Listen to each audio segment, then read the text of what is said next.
Halo adik-adik, kalian pernah bertanya-tanya nggak, kenapa sih bahasa Indonesia yang biasa yang kita pakai sehari-hari ini menjadi bahasa persatuan bangsa Indonesia?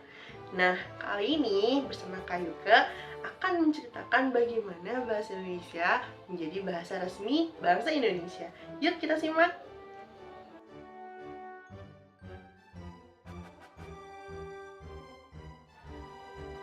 Tonggak penting dalam sejarah bahasa Indonesia adalah momen Sumpah Pemuda pada tanggal 28 Oktober 1928. Saat itu, para pemuda dari penjuru Nusantara dengan lantang mengikrarkan kami, putra dan putri Indonesia, menjunjung bahasa persatuan bahasa Indonesia. Secara sosiologis, inilah saat dimana bahasa Indonesia diakui sebagai identitas pemersatu bangsa. Namun, pengakuan secara yuridis atau secara hukum negara terjadi pada tanggal 18 Agustus 1945. Penetapan ini semakin memperkuat posisi bahasa Indonesia sebagai bahasa resmi Republik Indonesia. Jadi, meskipun semangat persatuan bahasa sudah berkorban sejak 1928, landasan hukumnya baru ditegakkan setelah kita merdeka.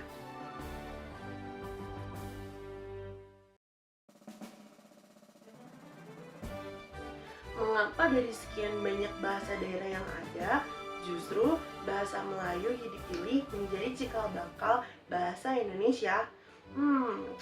Ada alasan kuat di baliknya. Sejak lama bahasa Melayu telah menjadi lingua franca atau bahasa pergaulan di seluruh kepulauan Nusantara. Bayangkan ramainya pelabuhan-pelabuhan di masa lalu, di mana berbagai suku bangsa dan pedagang asing saling berinteraksi. Bahasa Melayu inilah yang menjadi jembatan komunikasi di antara mereka. Selain itu, seperti diusulkan oleh Muhammad Yamin, bahasa Melayu dianggap lebih netral secara politis dibandingkan bahasa Jawa yang memiliki jumlah penutur asli lebih banyak. Pertimbangan lainnya adalah kesederhanaan bahasa Melayu baik dalam pengucapan, struktur kata, maupun kosakata. Bandingkan dengan bahasa Jawa yang memiliki tingkatan bahasa halus dan kasar. Bahasa Melayu relatif lebih mudah dipelajari oleh siapa saja. Dan yang gak kalah penting, bahasa Melayu memiliki sejarah panjang sebagai bahasa perhubungan dan perdagangan di kawasan ini.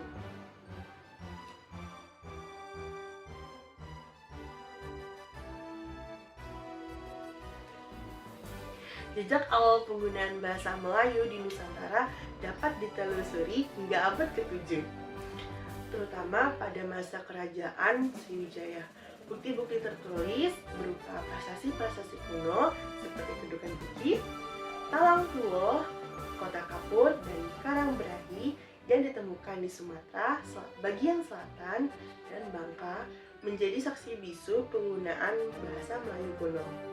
Prasasti-prasasti ini ditulis dalam aksara Palawa dan berbahasa Melayu kuno, menunjukkan bahwa bahasa ini telah menjadi alat komunikasi penting pada masa itu. Menariknya, jejak bahasa Melayu kuno juga ditemukan di Jawa Tengah dan Bogor, mengindikasikan penyebaran yang cukup luas.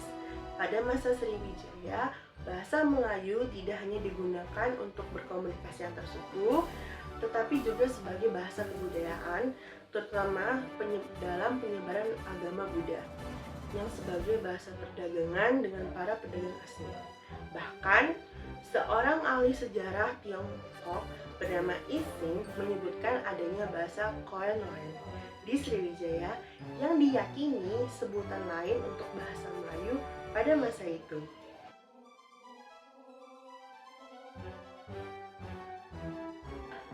Seiring berjalannya waktu, terutama dengan masuknya pengaruh Islam, bahasa Melayu terus berkembang.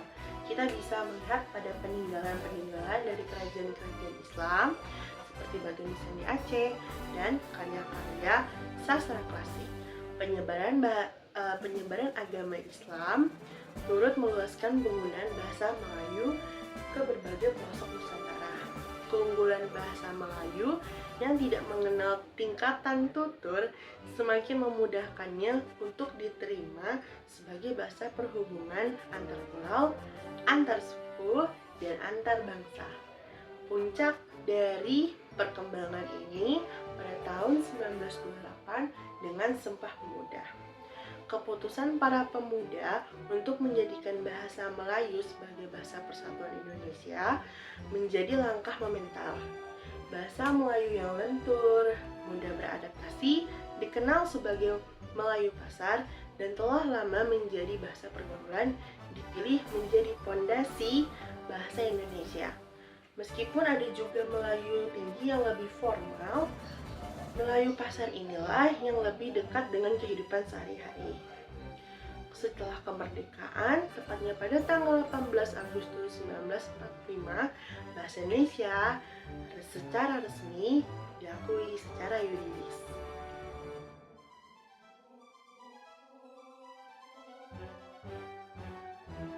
Jadi, mengapa bahasa Melayu akhirnya diangkat menjadi bahasa Indonesia?